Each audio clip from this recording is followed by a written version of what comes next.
how to change your name on TikTok. Hey everybody, welcome back to our channel.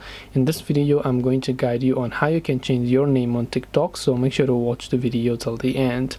If you want to change your name on TikTok, it's actually quite very simple. All you have to do is open up the TikTok application and then just make sure that you're signed into your account. Then tap on the profile icon from the bottom right of the screen here. Then all you have to do is simply go to the edit profile button. Now there are two types of name on TikTok, the normal name and the username. The normal name can be changed once every 7 days, so you can change it every 7 days. If you change it today, you cannot change it for the next 7 days, but you can enter it, you can tap and save. The other thing is username, and the username has much more restrictions. You can only change once every 30 days, which means once in a month. You can't change it more than once in a month, so that is the thing you have to understand. So enter the new username, tap the save option, and then you will be able to save them if you want.